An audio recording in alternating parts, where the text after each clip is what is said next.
না থাক, কেউ নাই, তবু আজান তুমি আজান দাও, আজান দাও। আজানের অর্থ, আজানের মানে শুধু মানুষকে ডাকা নয়, আজানের মানে হলো, আজানের অর্থ হলো আল্লাহকে জানিয়ে দেওয়া, আল্লাহ আমি এখন তোমার ইবাদতের জন্য প্রস্তুত। এবং আল্লাহর নাম, আল্লাহর নবীর নাম আকাশে বাতাসে ছড়িয়ে দেওয়া, সারা পৃথিবীতে ছড়িয়ে দেওয়া। নবী বলেন তুমি একাই আছো মাঠে ঘাটে পাহাড় পর্বতে, ওখানে তুমি আজান দাও, কারণ তোমার আজানের আওয়াজ তোমার জমির, তোমার মাঠের যতগুলো ফসল শুনলো, গাছ গাছালিতে শুনলো, জীব জন্তু কীট পতঙ্গতে শুনলো, পশু পাখিতে শুনলো, উম্মতরে আমার করে অতগুলো সমস্ত জিনিস তোমার জন্য সাক্ষী হয়ে যাবে। আল্লাহ আল্লাহ, তোমাকে কেউ ফাঁসাতে পারবে না, কেউ আটকাতে পারবে না। এতগুলো সাক্ষী আল্লাহর দরবারে হাজির হয়ে যাবে এবং তোমার পক্ষ থেকে বলবে, আল্লাহ এ ছিল তোমার বান্দা, তোমার গোলাম, তোমার প্রেমিক, যে মাঠে একাই ছিল, তবু তোমাকে ভুলে নাই, ওখানে আজান দেশে নামাজ পড়েছিল। ভাই আজ নিজের কাম করতে পারেন, কিন্তু নামাজের জন্য আমরা সময় বের করতে পারবো না। দেখ, মুয়াজ্জিন, ইমামের আর মুয়াজ্জিন, এই দুই শ্রেণীর মানুষকে আপনারা সম্মান দেন। আজ সবচেয়ে উঁচু মর্যাদাশীল, সবচেয়ে বড় মর্যাদাশীল ব্যক্তিকে জানেন? মানেন বালা মানেন, সে হলো ইমাম। ইমাম যখন যায় নামাজে দাঁড়ায়, জেনে নেবেন ও নবীর যায় নামাজে, নবীর স্থানে দাঁড়ানো। নবী ছিলেন ইমামুল কায়নাত, সারা বিশ্বের ইমাম। নবী ছিলেন ইমামুল আম্বিয়া, সমস্ত নবীর ইমাম। আমাদের নবী ছিলেন ইমামুল মালাইকা, ফেরেশতার ইমাম। আর গ্রামের ইমাম হলো গ্রামের জনসাধারণের ইমাম। এটা নবীর উপাধি। এই দেখেন, যে মসজিদকে আজ দখল করে রেখেছে ইহুদিরা, ওটা ছিল চিরদিন মুসলমানের কিবলা, নবীদের কিবলা। আমার নবী যখন প্রথম নবী হলেন, নবী হয়ে 13 বছর তিনি মক্কাতে থাকলেন। আমার জিজ্ঞাসা, আপনাকে কেউ যদি জিজ্ঞেস করে বলো তো, হে ওই 13 বছর ধরে নবী কোন দিকে মুখ করে নামাজ পড়েছিলেন, একটাই উত্তর হবে যে নবী ওই 13 বছর উত্তর দিকে মুখ করে, অর্থাৎ বাইতুল মুকাদ্দাস, মক্কা থেকে বাইতুল মুকাদ্দাস হচ্ছে উত্তরে, ওই উত্তরে মুখ করে বাইতুল মুকাদ্দাসকে সামনে করে নামাজ পড়েছেন। ওটাই হলো নবীদের কিবলা, ওটাই হলো মুসলমানের প্রথম কিবলা। সবাই জেনে রাখেন, যদি কেউ জিজ্ঞেস করে যে মুসলমানের প্রথম কিবলা কোনটা, তো বাইতুল মুকাদ্দাসের মসজিদ। 13 বছর মদিনাতে থাকার পরে যখন নবী মদিনায় চলে গেলেন, মদিনাতে গিয়ে কোবাতে তিনি প্রথম মসজিদ তৈরি করলেন। ওই মসজিদ খানাও ছিল উত্তর দক্ষিণ মুখা। নবী উত্তর দিয়ে মুখ করে 14 দিন নামাজ পড়লেন। তারপরে ওখান থেকে বের হয়ে যখন মদিনাতে যাচ্ছেন, জুম্মার দিন শুক্রবার, রাস্তাতে জুমার টাইম হয়ে গেল। আল্লাহ নবী 40 জন মুসলমানকে নিয়ে, 40 জন মুসলমানকে নিয়ে একটা খোলানের মধ্যে, একটা ফাঁকা মাঠে, ওই 40 জন মুসলমান দক্ষিণ দিয়ে মুখ করে বসলেন, দক্ষিণ দিয়ে মুখ করে বসে উত্তর দিকে মুখ করে বসলেন। আর আল্লাহ নবী দক্ষিণ দিকে মুখ করে তাদেরকে প্রথম খুতবা দিলেন, অর্থাৎ ইসলামের প্রথম খুতবা এই মাঠের মধ্যে নবী দিয়েছিলেন। নবীর মুখ ছিল দক্ষিণে এবং 40 জন মুসলমান মুখ ছিল উত্তরে বাইতুল মুকাদ্দাসের দিকে। এখন আমরা মুক্তাদিরা জুমার মসজিদে কোন দিকে মুখ করে বসি ভাই? জবাবদার কথা বলেন, পশ্চিম দিকে। আপনাদের ইমাম মাওলানা ইসমাইল সাহেব কোন দিকে মুখ করে খুতবা দেন? পূর্ব দিকে, যেহেতু আমাদের কিবলা হলো পশ্চিমে, আল্লাহ নবী দক্ষিণে, সমস্ত সাহাবা উত্তরে অর্থাৎ বাইতুল মুকাদ্দাসের দিকে। তারপরে এবার জামা শুরু হলো। ওরে প্রথম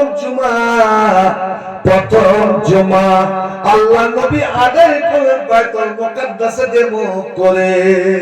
তারপরে মদিনার মসজিদ তৈরি হলো। মদিনার মসজিদ নবী নিজে তৈরি করলেন। নবী নিজে ইট ধুয়ে ধুয়ে আনলেন, মাটি বয়ে বয়ে আনলেন। ওই দুই এতিমের জায়গাতে মসজিদ তৈরি হলো। মসজিদ কোন মুখা? পশ্চিম, উত্তর, পূর্ব মুখা নয়, উত্তর দক্ষিণ মুখা মসজিদ। অর্থাৎ সমস্ত মুসলমান মুখ হবে নবীর টাইমে উত্তরে বাইতুল মুকাদ্দাসে। আল্লাহ নবী 1 মাস নয়, 2 মাস নয়, 17 মাস ধরে মুসলমানকে ওইদিকে মুখ করে নামাজ পড়ালেন। কিন্তু নবীর মনটা সবসময় আটকা থাকতো। মনটা ছিল ওই কাবার সঙ্গে। কাবা যে তার বাবার ঘর, হযরত ইব্রাহিম যে তৈরি করেছিলেন, ভাই ইসমাইল যে তৈরি করেছিলেন, যে কাবা ঘরটা ছেড়ে আসার সময় নবী ডুকরে ডুকরে কেঁদেছিলেন। মসজিদ মুসলমান এত প্রিয়, এত প্রিয়, আল্লাহ নিজের ঘর যদি ভেঙে যায়, ওই ঘরের জন্য অতটা পস্তানা হবে না। যদি মসজিদ ভেঙে যায়, মসজিদ যদি বরবাদ হয়ে যায়, মসজিদ যদি কেউ দখল করে নাই, যারা আসল মুসলমান, যারা আসল মুমিন, ওরে ওর করে যা ছাড়া হয়ে যাবে। মুসলমান মসজিদের অপমান বরদাস্ত করতে পারবে না। যখন মক্কা ওয়ালারা আমার নবীকে অন্যায় ভাবে মেরে বের করে দিলেন, নবী রাত 12টার সময় সাফা সুর পাহাড়ে চড়ে আছেন, সুর পাহাড়ে চড়ে আছেন। আবু বকর উঠে চড়ে নিয়েছে, আমিরের পরে উঠে চড়ে নিয়েছে, আব্দুল্লাহ বিন আলী কাকুকে টান দিয়েছে। আবু বকর বারবার বলছেন, ইয়া রাসূলুল্লাহ, আপনি উঠে চড়ে নিন, এই মক্কাকে ছেড়ে দিন, মক্কা দিকে আর তাকাবেন না, মক্কাকে দেখার ময়ামম করবেন না, আপনি ছেড়ে দেন। নবী আবার বলেন, আবু বকর, আমি কেমন করে মক্কার ময়ামে ছাড়বো? এই মক্কাতে ইয়াতীম হয়ে জন্ম নিয়েছিলাম, আমি বাবারে দেখি নাই। এই মক্কাতে আমার 53টা বছর কেটে গেল, আমি 53 বছর ধরে এখানে আমি লালিত পালিত হলাম। যখন 35 বছর বয়স, তখন আমি 4 ছেলের মা, 4 ছেলের বাবা। আমি এই কাবা ঘর আমি নিজে তৈরি করতে অংশ নিয়েছিলাম। লোকেরা আনছিল একটা করে পাথর, একটা করে ইট, তো আমি আনছিলাম 2টা করে পাথর, 2 ঘাড়ে। আল্লাহ রে আল্লাহ, আমি যদি মসজিদের সেক্রেটারি হয়ে যায়, মসজিদের যদি সভাপতি হয়ে যায়, মসজিদের যদি ক্যাশিয়ার হয়ে যায়, তখন যেন আমি এত বড় পদ পেয়ে নিলাম যে আমি নিজে মসজিদে একটা কাজ করব না, ওই মসজিদের মুলবিটার কাছে কাজ করিয়ে নেব, ওর কাছে মসজিদ ঝাড় দিয়ে নেব, ওর কাছে মসজিদের লোটা ঘটি যারা আমি জমা করিয়ে নেব। শুনে রাখুন, মসজিদের কোন মক্তবের কোন মুলবিকে, ওই ইমামকে আপনি হুকুম দিতে পারেন না যে ইমাম সাহেব, মুলবি সাহেব, এই কাজটা করনি কেন, এই কাজটা তোমার দ্বারা হলো কেন? ওরে তুমি যদি ইমামকে বলো, ওই মক্তর মুলবিকে বলো, তো এই চোখ রাঙানি দেওয়া হবে স্বয়ং আল্লাহ নবী মুহাম্মদ রাসূলুল্লাহকে। শুনুন, আমি কেমন করে কাবাকে ভুলে যেতে পারি, যেখানে আমার বিবি খাদিজা, যে খাদিজা ইসলামের জন্য সব কিছু করেছে, সেই খাদিজাকে আমি এখানে দফন করেছি, আমি কেমন করে ভুলে যেতে পারি? নবী কাবা ঘরকে দেখছেন আর ডুকরে ডুকরে কাঁদছেন। ইয়া আরজা মক্কা কুনতি আব্বার বিলাদে ইলাইয়া, এরে মক্কার মাটি, এরে কাবার মাটি, তুই আমার ছিল অতি প্রিয়। বন্ধু আমার, ওই যে মন টাঙা আছে, নবী বারবার আসমানের দিকে তাকাতেন, আসমানের দিকে তাকাতেন। আল্লাহ, তুমি আমাকে হুকুম দাও, আমার জন্য ব্যবস্থা করে দাও, আমার জন্য সুযোগ করে দাও। আমার বাবা ইব্রাহিমের তৈরি করা আমি ওই ঘরটা দিয়ে মুখ করে যেন আমি নামাজ পড়তে পারি। এ যুবকেরা, রে জালালপুর নওজওয়ানেরা, বলো দেখি তোমার এই ওয়াক্তে মুজি কারা বানিয়েছে? আমার মল ইসমাইল সাহেবের বাড়ির পাশে যে মসজিদ কারা বানিয়েছে, ওই বানানেওয়ালা ওই হাজী সাহেবরা, ওই বয়স্ক লোকেরা, বাবারা আজ কোথায় আছে? ওরা কবরে চলে গেছে, তোমাদের দিয়ে গিয়েছে। এবার বলো তো দেখি, তোমাদের বাপ দাদা তৈরি মসজিদের প্রতি তোমাদের মায়া মমতা ভালোবাসা কতটুকু? আমার নবী ডুকরে ডুকরে কাঁদেন, যেই কাবা ঘর বাবা ইব্রাহিম তৈরি করেছেন, ভাই ইসমাইল তৈরি করেছেন, সেই কাবা ঘরকে কেমন করে ভুলে যেতে পারে? আল্লাহ তুমি ব্যবস্থা করে দাও যেন আমি সেই দিকে ঘুরে নামাজ পড়তে পারি। এই করে করে করে করে 17 মাস কেটে গেল, 17 মাস কেটে গেল, আল্লাহর কোন হুকুম হয় না। নবী উত্তর দিকে মুখ করে নামাজ পড়ে। তার আগে ওই মক্কাতে থাকা কালিবি এমন একটা ঘটনা ঘটে গেল, যে আল্লাহ রাব্বুল আলামিন সমস্ত নবীকে, সব নবীর রূহটাকে একটা আকার দিয়ে বাইতুল মুকাদ্দাসের মসজিদে জমা করে দিলেন। আর জমা হযরতে আদম, হযরতে নূহ, সব নবীকে একটা জিজ্ঞাসা, আল্লাহ এই এখানে কেন আমাদের জমা করা হলো? আল্লাহ বললেন, তোমরা নবীরা দুনিয়াতে এসেছো, কিন্তু কেউ তোমরা ইমাম পাওনি। আজ তোমাদেরকে, তোমাদের যিনি ইমাম, আমি যাকে দুনিয়ার ইমাম করে পাঠিয়েছি, সেই ইমামের পিছনে তোমাদেরকে 2 রাকাত নামাজ আদায় করতে হবে। যতক্ষণ তোমরা ওই ইমামের পিছনে 2 রাকাত সালাত আদায় না করবে, তোমাদের নবুয়ত পূর্ণ হবে না। নবীরা হাওয়া চাকা পড়ে গেল, এক অপরের দিকে চাওয়া চাই, কে আমাদের ইমাম, কে আমাদের ইমাম হতে পারে? শুধু নবী নয়, ৭৭,০০০ ফেরেশতাকে আল্লাহ জমা করে দিলেন, তোমরা তৈরি থাকো। ইমামকে আনার জন্য ব্যবস্থা করে নিয়েছে। আল্লাহু আকবার।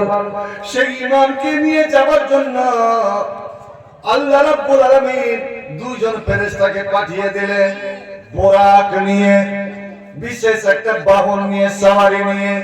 ইমামকে হাঁটিয়ে নিয়ে গেলেন না।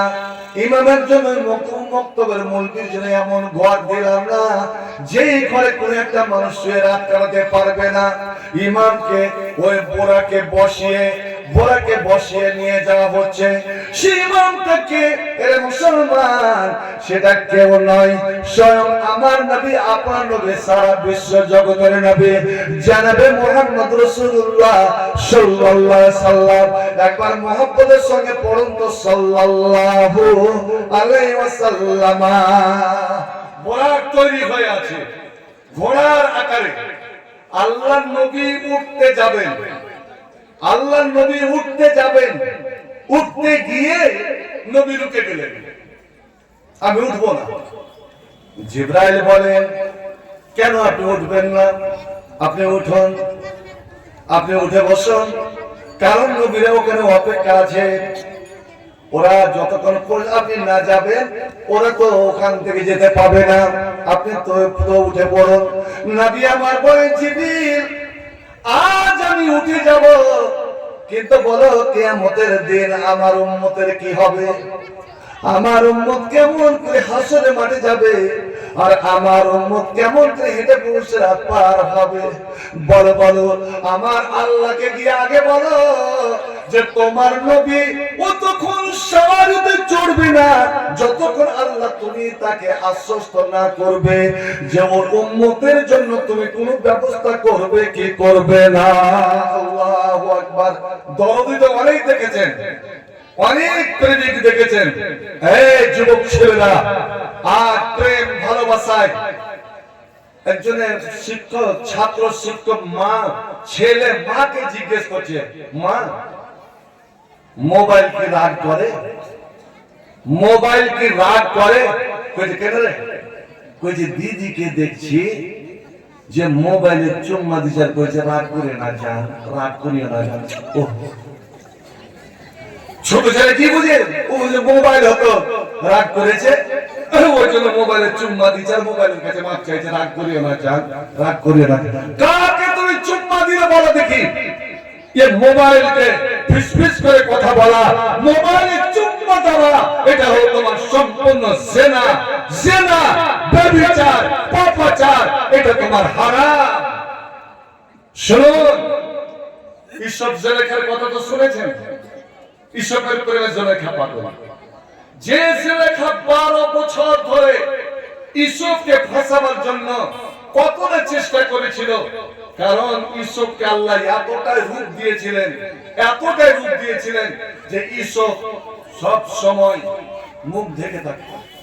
মুখ খুলে দিলে একদম বিজলি যেন বিদ্যুৎ চমকে গেল, মানুষের চোখ ছান্দে লেগে যেত। কিন্তু ইউসুফ পাহাড় অটল। অবশেষে এই জুলাইখা এমনই একটা ব্যবস্থা নিল, ঘরের ভিতরে ঘর, ঘরের ভিতরে ঘর, ঘরের ভিতরে ঘর, এরকম 7খানা সপ্তম মহল তৈরি করে আর এমন এমন ছবি টাঙিয়ে দিল, ছেলে মেয়ের ন্যাংটা ছবি, উলঙ্গ ছবি, যে একজন যুবক যুবতী দেখতে গেলে নিজেকে আর রূপে রাখতে পারবে না। ইসবকে বহাকিয়ে ফসলিয়ে ভিতরে নিয়ে চলে গেল, যেহেতু মালিক কথা শুনতেই হবে। সব গেট বন্ধ, ভিতর থেকে বন্ধ, এই ঘরে ঢুকে গেট বন্ধ, ওই ঘরে ঢুকে গেট বন্ধ। ভিতরে গিয়ে এবার কোরআন করে স্বয়ং আল্লাহ নকশা টেনেছে, এ জালালপুরের যুবকেরা সাবধান, ভাই গেল বিদেশে, ভাই গেল বিদেশে, রাগ করিয়েন না। আর ভাইয়ের স্ত্রীকে আরেক ভাই নিয়ে চলে গেল কোথায়? এই ঘটনা ঘটে কেন? বন্ধ। স্বামী গেল বিদেশে, তোমার জন্য তোমার মুখের দিকে তাকিয়ে, তোমার ছেলে মেয়ের মুখের দিকে তাকিয়ে ভবিষ্যৎ চিন্তা করে এই পুরুষেরা বিদেশে যায়, জীবনের ঝুঁকি নিয়ে জীবনকে খাতরাতে ফেলে মাসকে মাস বছরকে বছর বাইরে উপার্জন করে, ওখান থেকে টাকা পাঠায়, আর ওই টাকা নিয়ে তুমি কোথায় ওড়াও বলো দেখি, কোথায় খরচ করো?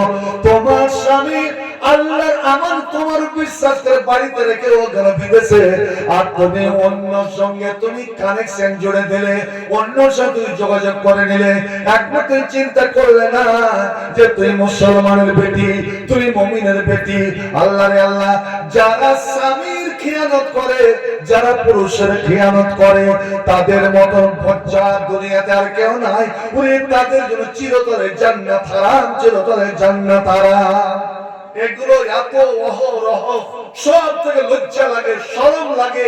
যেই গ্রামে এত বড় মাদ্রাসা আর এতগুলো মসজিদ, এই গ্রামে এই ঘটনাগুলো ঘটে কেন? আর যখনই কোনো ঘটনা ঘটে গেল, আর যখনই বিচার সালিশ হলো, তো মেয়েটা দুধে ধোয়া, ওর কোনো জরিমানা নাই, সব দোষ নন্দ ঘোষ ওই পুরুষটা ছেলেটার উপরে। জি, কোরআন বলছে মোরালেরা তোরা প্রস্তুত, তোরা তৈরি থাক আমার কিয়ামতের দিন লাঠি খাওয়ার জন্য।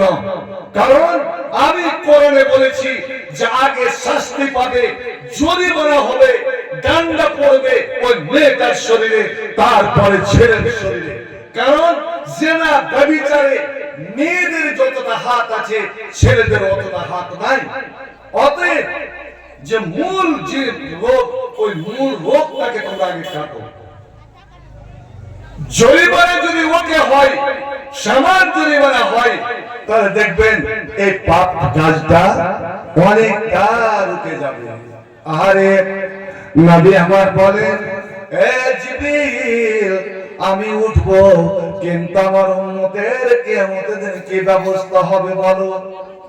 আল্লাহ রাব্বুল আলামিন বললেন কোরআন সূরা মারইয়াম, আল্লাহ বললেন জিবরিলকে বলে দাও, ওগো নবী, যেগুলো মানুষ তোমার উম্মত হয়ে থাকবে, তোমার রীতি নীতি মেনে চলবে, তোমার সুন্নাত মেনে চলবে, তোমার শরীয়ত মেনে চলবে, আমি আল্লাহ তাদের প্রত্যেককে আমি সওয়ারির ব্যবস্থা করব। আমি সওয়ারিতে উঠে ঘোড়াতে উঠিয়ে আমি নিয়ে যাব। তোমার উম্মতকে আমি পায়ে হাঁটিয়ে নিয়ে যাব না। একবার পড়া যাবে নাকি আলহামদুলিল্লাহ? কিন্তু তোমার উম্মত হয়ে থাকতে হবে। দেখেন একটা ছেলে মদিনাতে খুব মাস্তান ছিল, নাম ছিল খোরাইম আল আসাদি। ছেলেটা কিন্তু খুব ভালো, ব্যবহার, চরিত্র, আখলাক, ইবাদত, নামাজ, রোজাতে সবই দিয়ে পাকা ছিল, কিন্তু একটু মাস্তান টাইপের। কি খুব লম্বা লম্বা চুল, লম্বা চুল তো রাখতে পারে, 3 প্রকারের চুল, কিন্তু ওর চুল ছিল মেয়ে ছেলের মতো, একদম পিঠ অর্ধেক পিঠ পর্যন্ত ঢেকে থাকে, লম্বা চুল। আর লুঙ্গি পায়জামা একদম কাট করে ঢেকে থাকতো, এরকম শিয়াল আমার। একদিন মদিনার মসজিদে বসে সবাই ওই ছেলেটার নাম করছে, যে মদিনাতে একটাই ছেলে আছে, ওই খোরাইম আল আসাদি। কওমি যদি একটা বেটা একটা ছেলে যদি ভালো হয় গ্রামে, সবাই ওর নাম করবে। আল্লাহ নবী চলে এলেন, তোমরা কার নাম করছো? হ্যাঁ, কইছে খোরাইম। আচ্ছা আচ্ছা, ওই আসাদি, খোরাইম আসাদির কথা বলছো? এবার নবী বলছেন, আমি বিশেষ করে যুবকদের বলছি, একটা শুনো। নবী বলছেন, নেমার রাজুল খোরাইম আল আসাদি।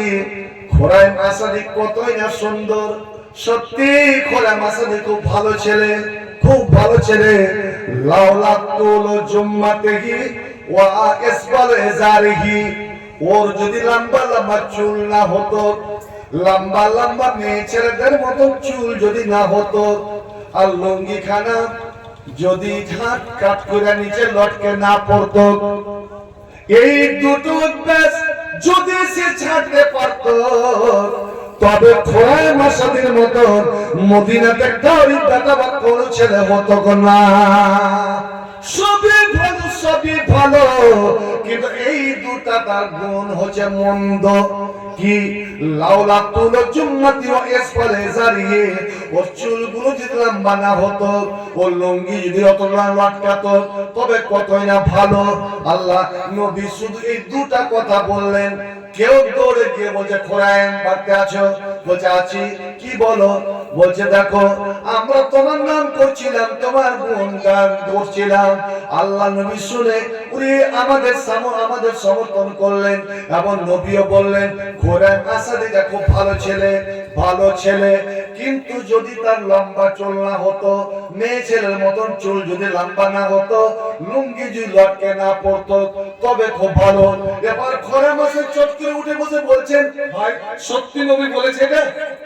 নবী এটা বলেছে যে খোরাইম আসাদি যদি লম্বা চুল না হতো, লুঙ্গি লটকা না হতো, তবে সত্যি ভালো। আল্লাহু আকবার। নবী তবে আমার চুলকে পছন্দ করেনি। এ যুবকেরা, জালালপুরে যারা দেখবেন একদম ন্যাংটা, যারা ভদ্র বা একটু ধনী শ্রেণী, তার মধ্যে নেই থাকে, যারা যত ন্যাংটা পেট খাটটা, ওকে চুলটা দেখে গেল চুল ছাঁটাইছে না, ওরে কোন ছাট করবেন? ঘোড়া ছাট না কুকুর ছাট? সব দেখি কেমন লাগছে, সারা পক্তি পুয়া মাথা দেয়, কিছুই নাই। আর চুলেরই দেখেন কারণে ডোমের যে মতো করলো, আর মধ্যে রেখে দিচ্ছে, ঘোড়ার যেমন মাথার উপরে চুলটা থাকে। এটাকে বলে শোনেন, নাহা রাসূলুল্লাহ সাল্লাল্লাহু আলাইহি ওয়াসাল্লাম, নবী কাজা করতে নিষেধ করেছেন। কাজাটা কি? এই মাথার চুল, সামনটাকে বড় রেখে চারদিক ছোট ছোট, বা এখানে বড় টিকি রেখে দিলেন, চারদিক কামিয়ে লাগান। 3 প্রকারের চুলকে কাজা বলে। এটা নবী নিষেধ করেছেন, মানা করেছেন, হারাম করেছেন। এবার এই চুল যারা কাটে, এরা নবীর কথা মানলো না ওই ইংরেজদের, ওই মালাউনদের, ওই নালায়েকদের, ওই জাহান্নামীদের অনুকরণ করলো? নবী বলছেন, শোনো, আমাকে ছেড়ে দিয়ে তুমি অন্য কাউকে যদি পছন্দ করো, তাদের সঙ্গেই তোমাকে জাহান্নামে যেতে হবে। হযরতে খোরাইম আসাদি চট করে বলছে, আল্লাহু আকবার, নবী যে চুল পছন্দ করেননি, আমি ওই আর চুল রাখবো না বলে লাপিতের বাড়ির দিকে দৌড় দিলেন। দৌড়াতে গিয়ে ওর মনে পড়ে গেল, লাপিতের বাড়ি তো আওয়ালিয়া মাদিনা, এখান থেকে 3 কিলোমিটার দূরে। ওরে যেতে যেতে লাপিতের বাড়ি যেতে যেতে যদি আমি মারা যাই তাহলে এই চুল নিয়ে আমি মারা যাব। আর নবী যেখানে অপছন্দ করেছেন এই চুলের কারণেই আমাকে জাহান্নামে যেতে হবে। না না না, আমি আর যাব না, লাপিতের কাছে যাব না, নিজে চুল ছোট করে দিব। বাড়িতে কেচি ছিল না বন্ধুরে আমার, সবজি কাটা তরকারি কাটা হাস্যা দিলেন হাতে, বরং তা হাস্যা দিকে চুল কাটা যায়, ছুরি দিকে চুল কাটা যায়। না না না, যেটা নবী পছন্দ করেননি আমি ওটা জিনিস আমি রাখবো না। কারণ নবীর অপছন্দ আল্লাহর অপছন্দ, আর আল্লাহর যারা অপছন্দ তারা কোনোদিন জান্নাতে জায়গা পাবে না।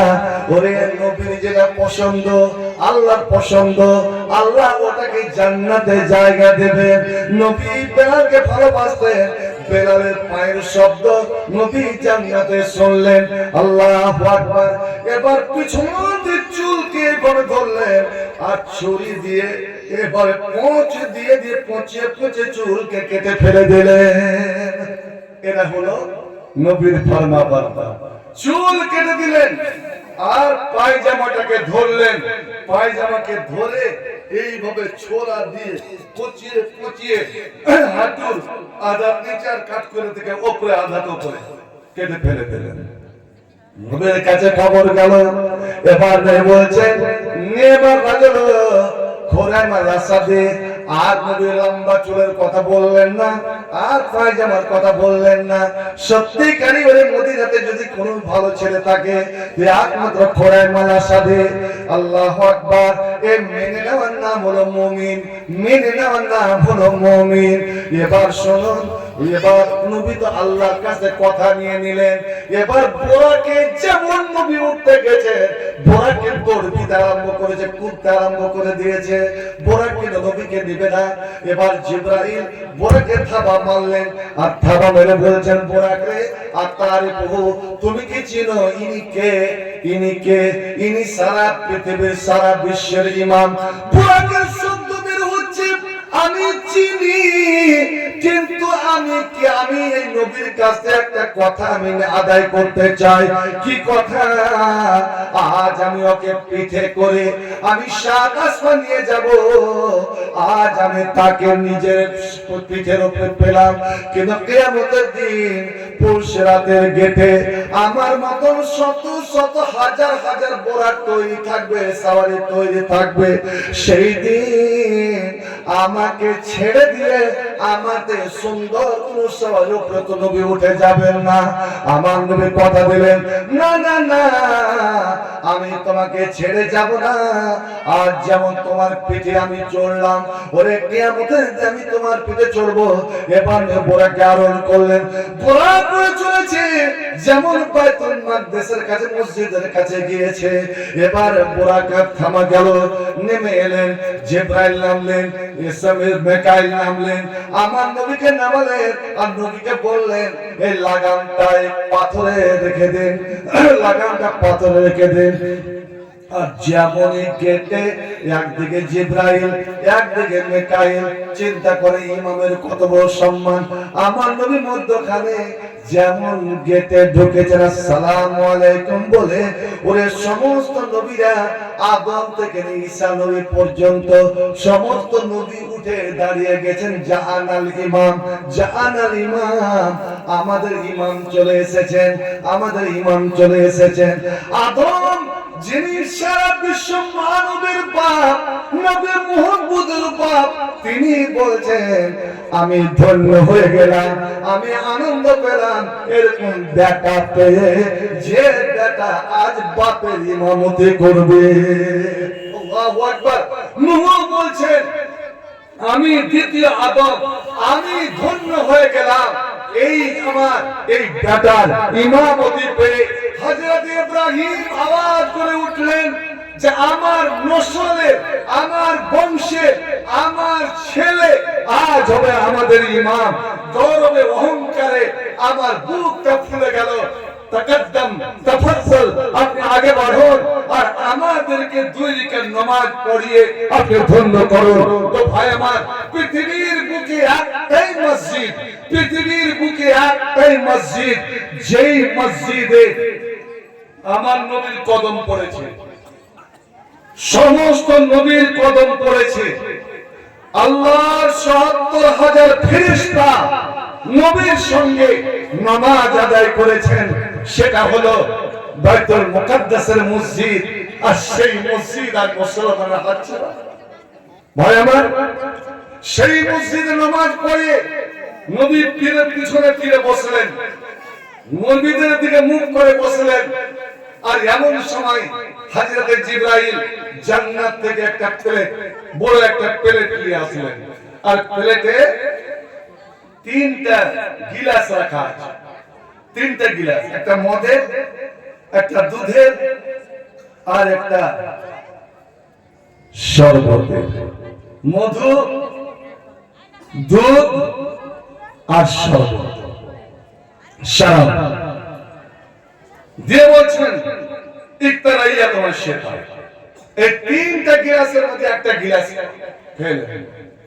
আজ বলুন, এই জালালপুর এত মসজিদ, এত বড় মাদ্রাসা, এতগুলো আলেম, কেন এই জালালপুরের ছেলেরা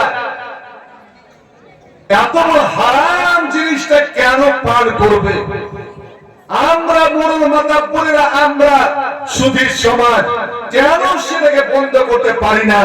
শুনে রাখো, মূর্তি পূজা করা, মূর্তি পূজা করা, একটা মেয়ের সঙ্গে জেনা করা, ব্যভিচার করা, চুরি করা, ডাকাতি করা, কাউকে হত্যা করা, জীবন নেওয়া, এর যতগুলো পাপ আছে, বন্ধুরে আমার, তুমি যে মূর্তি পূজা করো, মূর্তি পূজা করার থেকেও আপনার সারা পান করাটা বড় গুনাহ, মদ পান করাটা বড় গুনাহ।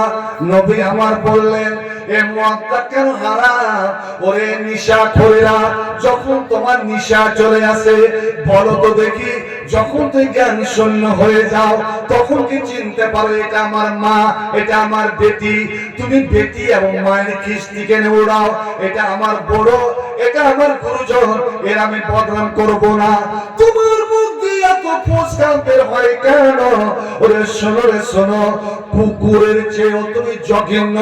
কুকুর যে বাসনে মুখ দিয়ে দেয়, 7 বার ধরতে গেলেও সে পাক হবে। মদ করবে, মদ কর, তুমি কুকুর থেকে ঘৃণিত। নবী বললেন, দুনিয়াতে যত রকমের পাপ আছে, যত গুনাহ আছে, যত বড় বড় গুনাহ আছে, সব গুনার মা হলো মদ পান করা, শরাব পান করা। হযরত উসমান বিন মাযউন যখন মুসলমান হয়নি, তখন তাকে লোকেরা বলতে, এসো মদ খেয়ে নি। উনি বলতেন, আমি এই জিনিস খাবো না, কারণ এই জিনিস খেয়ে নিয়ে যদি আমি নিশা লেগে যায়, আমি বেহুশ হয়ে যাই, তখন হতে পারে নিশার ঘরে আমার বেটিকে বলবো, বেটি রে আমি তোকে বিয়ে করতে চাই।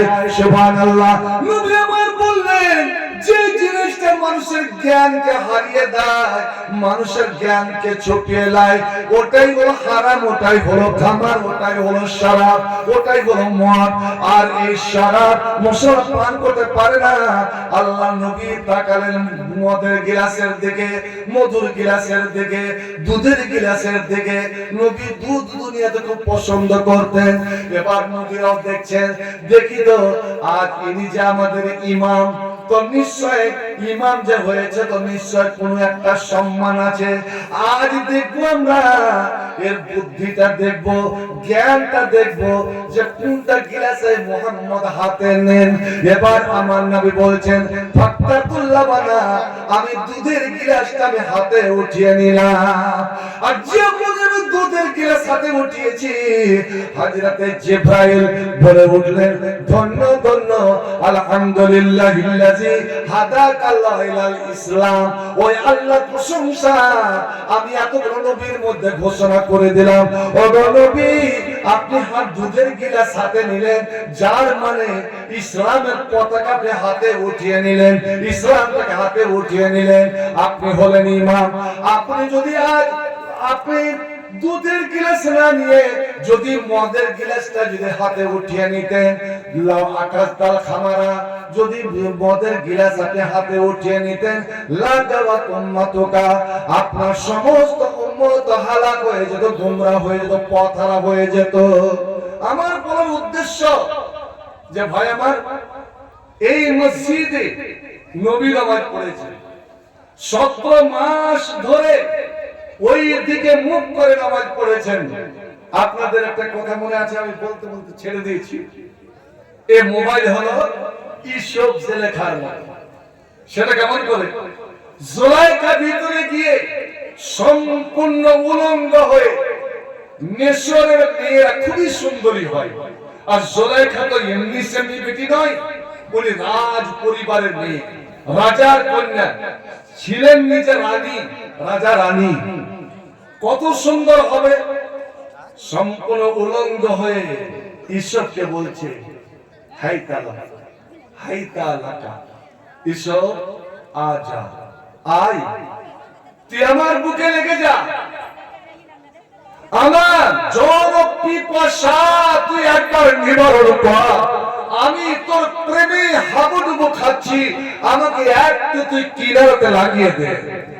একদম যত রকমের অঙ্গ ভঙ্গি সব উঠিয়ে উলঙ্গ হয়ে পড়ে গিয়েছে।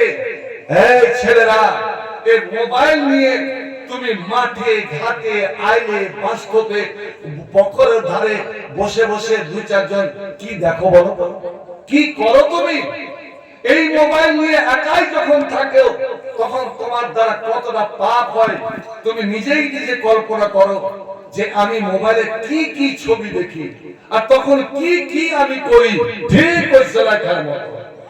বন্ধু আমার, কিন্তু তুমি মুসলমান, তুমি আল্লাহর বান্দা, তুমি নবীর উম্মত, ওরে তুই মসজিদ বানানেওয়ালা, তুমি নামাজে পড়নেওয়ালা, ওই সময় তুমি আল্লাহকে স্মরণ করো। মোবাইল যখন তুমি দেখবে, আর দেখতে দেখতে ওরকম যদি ছবি চলে আসে, ওরকম জিনিস চলে আসে, তুমি ইউসুফের মতন হয়ে যাও, তুমি হবে ইউসুফ। মোবাইল হলো জুলাইখা, তুমি হয়ে যাও ইউসুফ। কারণ যখনই জুলাইখা ডাক দিল, ইউসুফ তুমি এসে আসো, আমার বুকে লেগে যাও, তখন ইউসুফ বলেছিলেন, মাশাআল্লাহ, আমি আল্লাহর পানা চাই, আমি আল্লাহর পানা চাই, আমি কষ্টই করে তোমার দিকে তাকাতে যাওয়া দূরে যাক তাকাতে পারি না, কারণ আমার আল্লাহ 7 আকাশের উপরে আছে রে, ওরে আমার আল্লাহ চোখে আড়াতে পারে না। 7 সমুদ্রের পানিতে ডুবে যদি কেউ পাপ করে, তবু আমার আল্লাহ দেখতে পান। ওই পানি ঢুকে কেউ যদি পাপ করে, আমার আল্লাহ দেখতে পান। মাঠে ঘাটে পাপ, মাঠে ঘাটে বন জঙ্গলে, তো যতই তুমি যে কোনো পাপ করো না কেন, আল্লাহ আমার দেখতে পান। রাতের অন্ধকারে একটি ছোট্ট পিঁপড়া যে হেঁটে যায়, তার পা আল্লাহ পাক দেখতে পান, তার পায়ের শব্দ আমার আল্লাহ শুনতে পান। আমি এই বন্ধুর মনে তোমার সঙ্গে পাপ আমি করতে পারবো না, মাশাআল্লাহ। আমার আল্লাহ বলেন,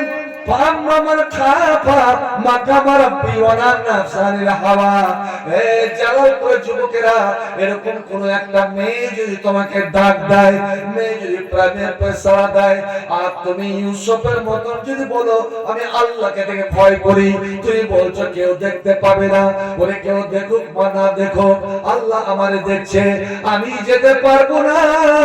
তো আমার আল্লাহ বলছেন, ওই যুবক রে, তুই যদি বেঁচে যাস, তো আমি আল্লাহ তোকে আদর করে কিয়ামতের দিন বলবো, এ যুবক আমার আরশের নিচে ঢুকে যা, আমার আরশের নিচে বস, ছায়াতে বস, যেন তোকে একটু কষ্ট না হয়। তারপরে যখন হিসাব কিতাব হয়ে যাবে, আমার আল্লাহ বলবেন, যা যা যা, আমি তোর হিসাব নিব না। সেই দিন এত পাপের কাজ থেকে তুই নিজেকে বাঁচিয়ে নিয়েছিস, একমাত্র আমার ভয়ে, আমার ডরে, অতএব তোকে আর ভয় দেখাবো না।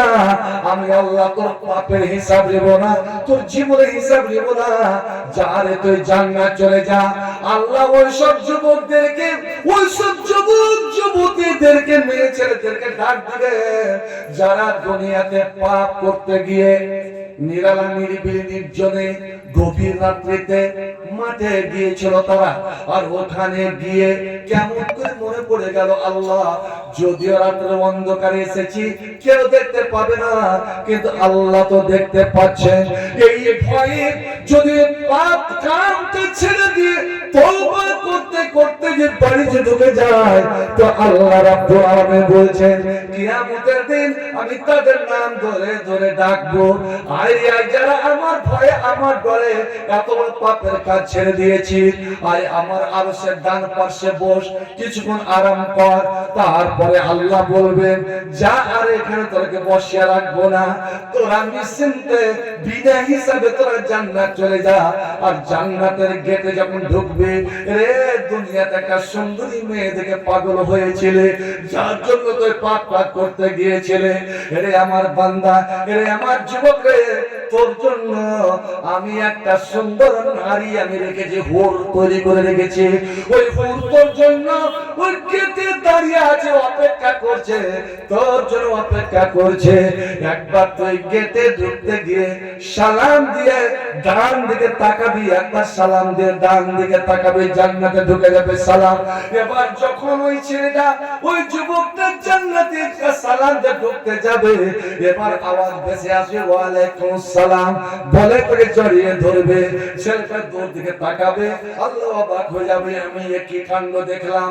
বন্ধু আমার, এত সুন্দরী এত সুন্দরী যে তার শরীরের সম্পূর্ণ শরীরটা, সম্পূর্ণ শরীরের ছবিটা ওই মেয়েটার কপালে, ওই মেয়েটার গালে একদম জল জল করে দেখতে পাবে। আল্লাহ এত সুন্দর, সুবহানাল্লাহ। তার শরীর থেকে এমনই খুশবু, এমনই মহক চলে আসবে, এই জান্নাতি যুবকটা পাগল হয়ে যাবে। আমার নবী বলে, এ যুবকেরা, এ নামাজিরা, এ মসজিদ বানানোওয়ালারা, তোরা শুনলে শোন, আল্লাহ রাব্বুল আলামিন তোদের জন্য এমন জিনিস লুকিয়ে রেখেছে যে তাদের শরীরের ঘাম, এক ফোঁটা ঘাম যদি দুনিয়াতে পড়ে যায়, এক ফোঁটা ঘাম যদি সমুদ্রের পানিতে পড়ে যায়, তো সারা পৃথিবীর মাটি, সারা পৃথিবীর পানি আতরে পরিণত, আতরের মতো মহক চলে যাবে। একবার জোরে বলো সুবহানাল্লাহ। আর দুনিয়াতে যতই চিকন বিয়ে করেন, যতই চিকন বিয়ে করেন, আর ওকে সাবুন শ্যাম্পু এটা ওটা ওয়াশ সব এনে দেন, কাম করে যদি ঘেমে যায়, কাজ করে ঘেমে গেছে, মেয়েটা বড় স্মার্ট, খুব মজা কি মেয়ে, ঘেমে ঘেমে চলে এসছে, এজি এজি কি করি, বিহার বগলটা শুনে গেল, শুনতে পারবেন? আপনি এক লাভ দেওয়া পড়ে খুব বড় শুনবেন, সারা পচকাটার বিষয়। ভাই আমার, দুনিয়া কাউ এটা নয়, একমাত্র আখির নবী জনাবে মুহাম্মদ রাসূলুল্লাহ সাল্লাল্লাহু আলাইহি ওয়াসাল্লাম, যার ঘামে ছিল না গন্ধ। আর এক তোমাদের জন্য যে আল্লাহ জান্নাতে রেখেছে, নামাজীদের জন্য যে জান্নাতে আল্লাহ তৈরি করে রেখেছেন, জান্নাত নেবেন, এই মসজিদ বানাচ্ছেন কিসের জন্য? নামাজের জন্য। আযান হবে, বাড়িতে ওযু করেন, সুন্দর করে ওযু করেন, সুন্দরভাবে ওযু করেন, ওযু যেন একটু ভুল ভ্রান্তি যেন না হয়, বিসমিল্লাহ বলে শুরু করবেন। আর ওযুর শেষে কি দোয়াটা পড়বেন? একজন পড়ে শোনান, ওযু শেষ হলো দোয়াটা পড়ে, আশহাদু আল্লা ইলাহা ইল্লাল্লাহু ওয়াহদাহু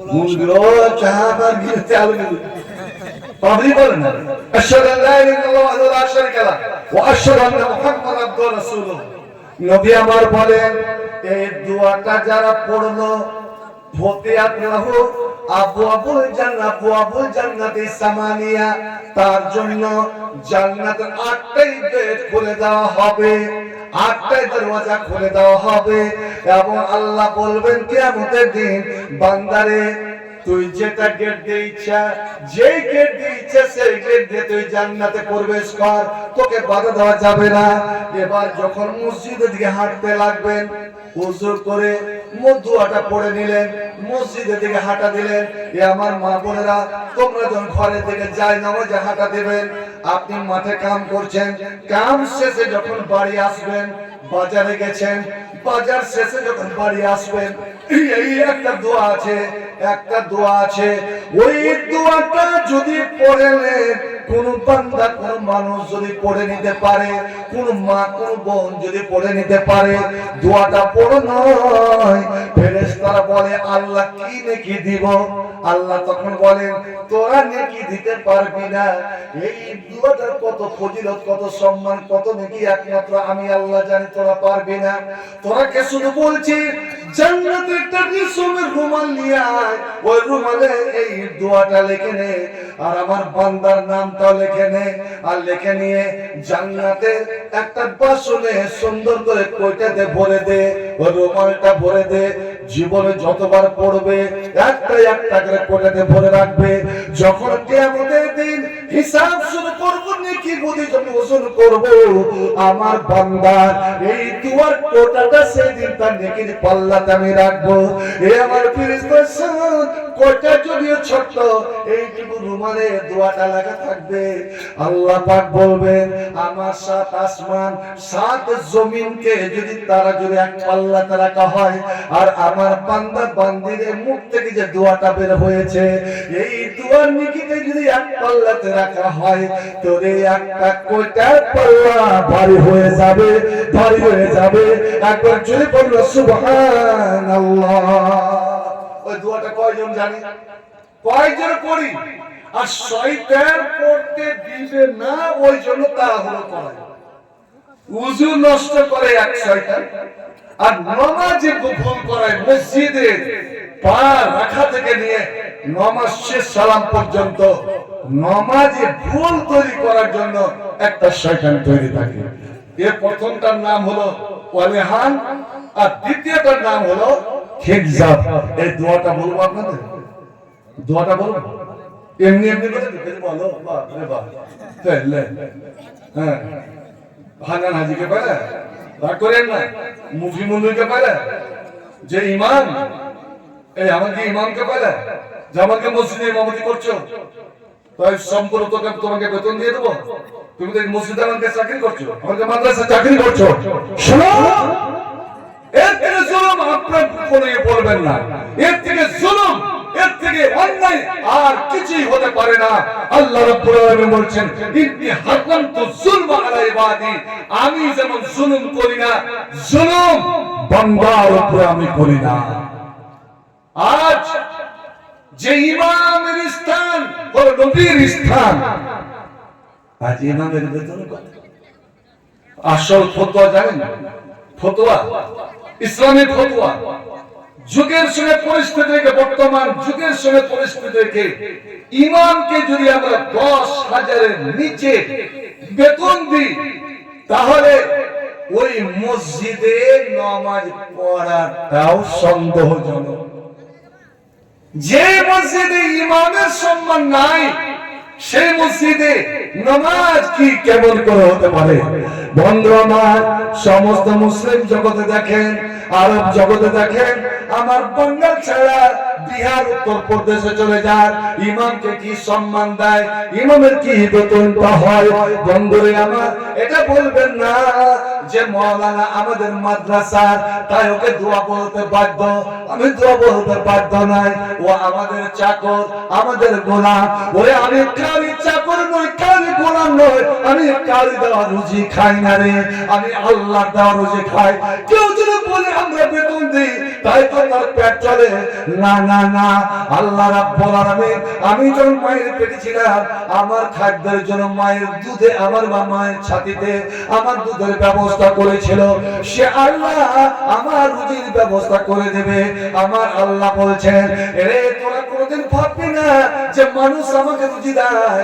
ইন্না আরজাল্লা ওয়াসিয়া, আমার জমিন বিরাট জমিন রে, এক জায়গায় তোর উপরে শক্তি করে ছেড়ে দে, ছেড়ে দে, আমি আল্লাহ তার থেকে সুন্দর ব্যবস্থা করে দিব, আমি রুজির ব্যবস্থা করে দিব।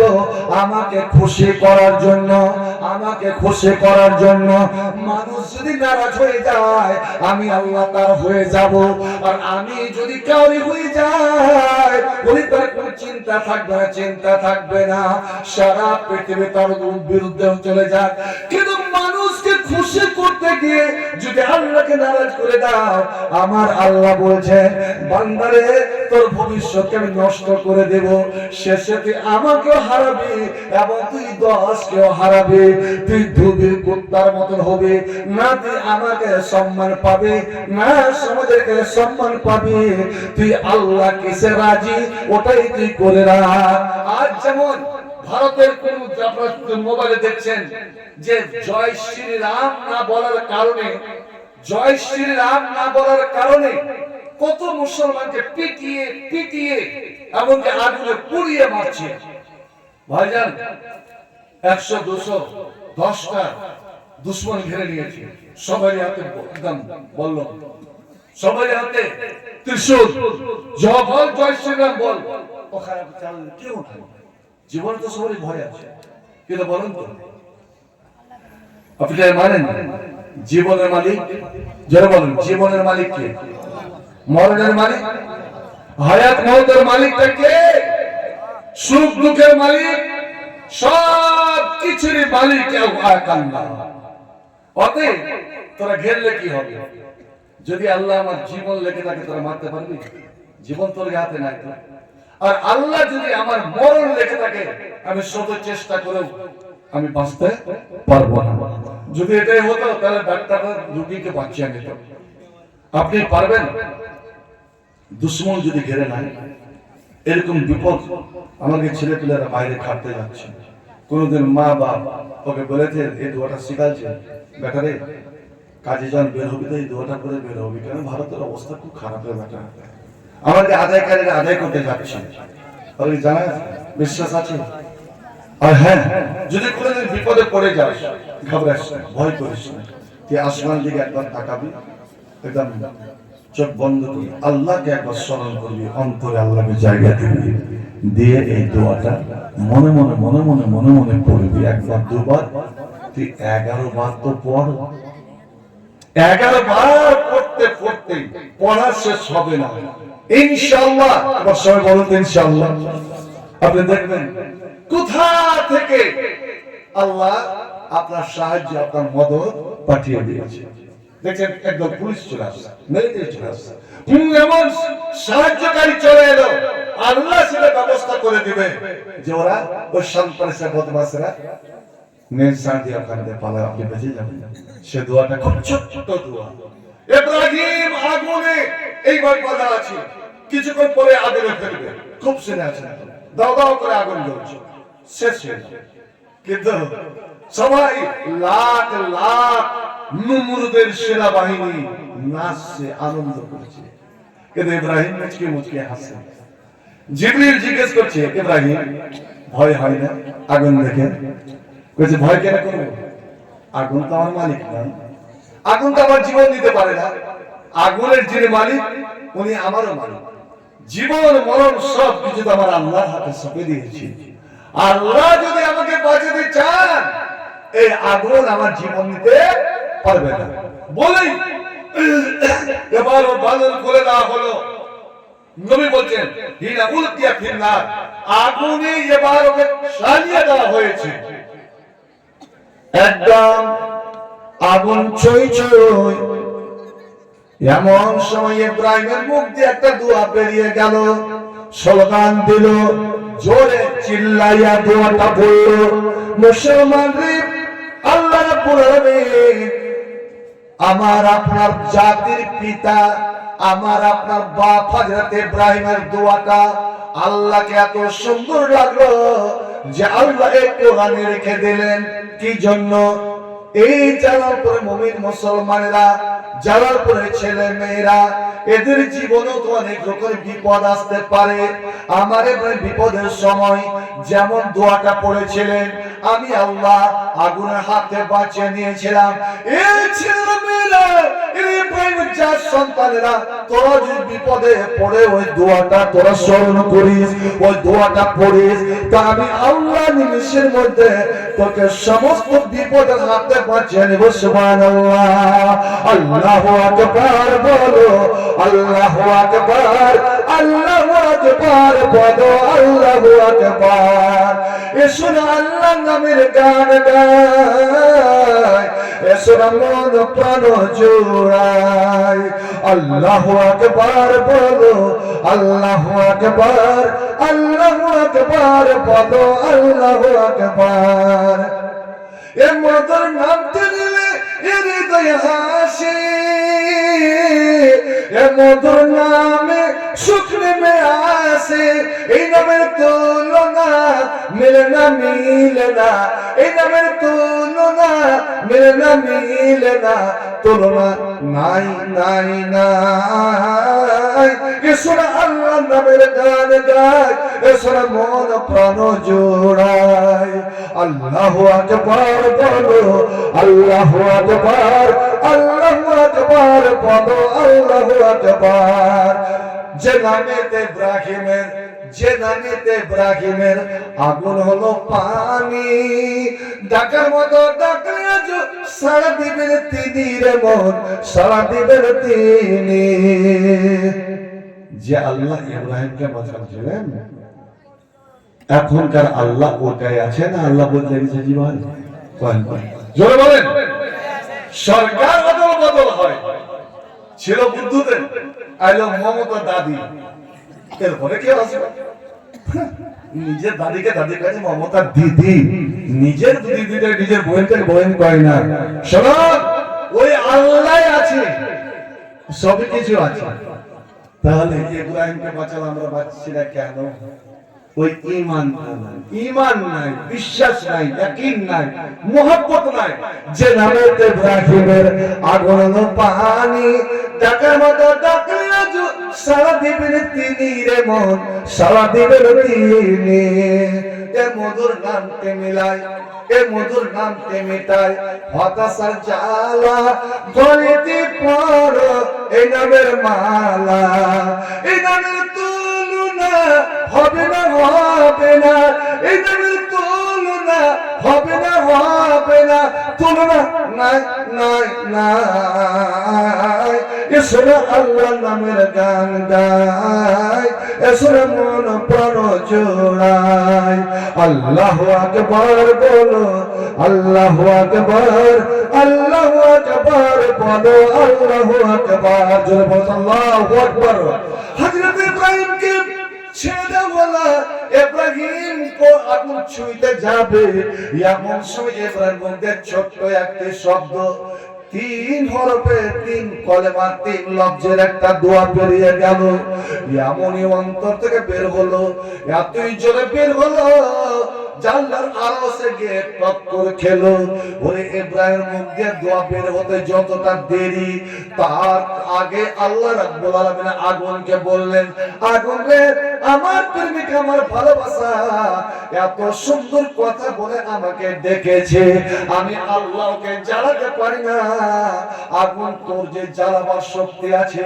আমি টেনে নিলাম তুই ঠান্ডা হয়ে যা তুই শান্তিদায়ক হয়ে যা আমার ইব্রাহিম যেমন বাগানে মানুষ চলাফেরা করে ওইভাবে তোর বুকে হাঁটা চলা করবে দুনিয়ার মানুষ যেন দেখে যে আমার ইব্রাহিম আগুনের মধ্যে হেঁটে চলেছে আল্লাহু আকবার আল্লাহর সবাই মরেছে মন মেনেছে ভেবেছিল যে জ্বলে যাবে ইব্রাহিমকে হাঁটতে দেখে ওখানে হাজার হাজার নমরুদি সেনাবাহিনী সিজদায় পড়ে যাচ্ছে আল্লাহ এটা কোন মানুষের কাম নয় আগুন থেকে বাঁচার একমাত্র হচ্ছে আল্লাহর কাম আমরা যত ভুলেছিলাম আমরা ভুল স্বীকার করে নিলাম আল্লাহ তুমি আমাদের অপরাধগুলোকে ক্ষমা করে দাও আমাদের ভুলগুলোকে ক্ষমা করে দাও আল্লাহ আমাদেরকে তুমি মুমিন বলতে মেনে নাও নবী আমার বলেন কালাহু ইব্রাহিম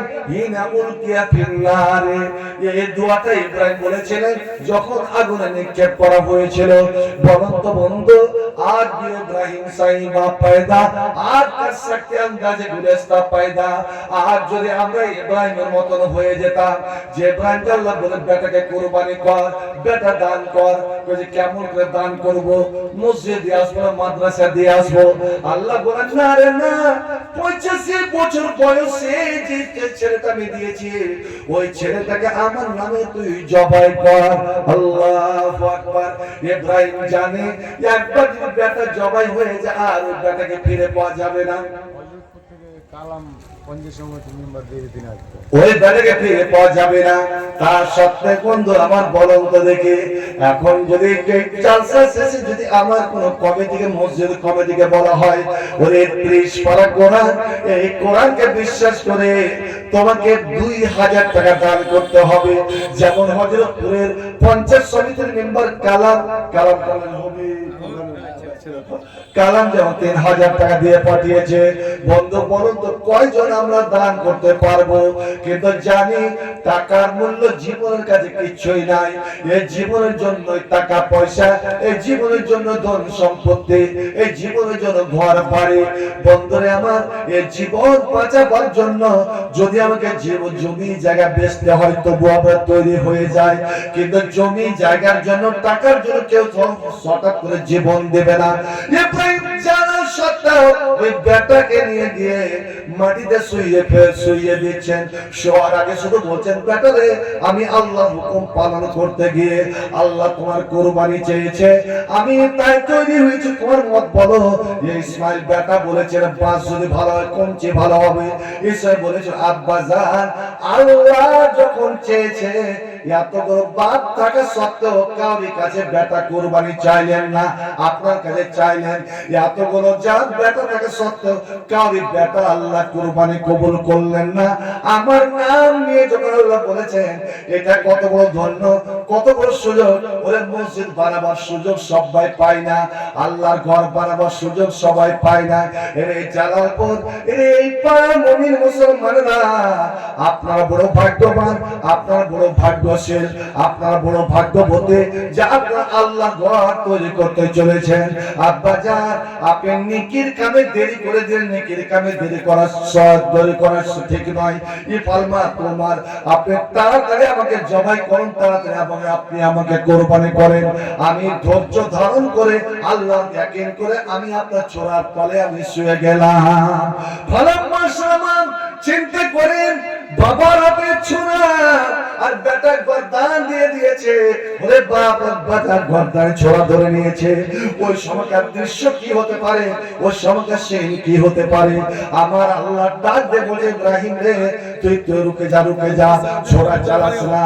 আমি রক্ত চাই না, আমি মাংস চাই না, আমি শুধু তোমার মোহব্বত, তোমার ভালোবাসা আমি দেখতে চেয়েছিলাম।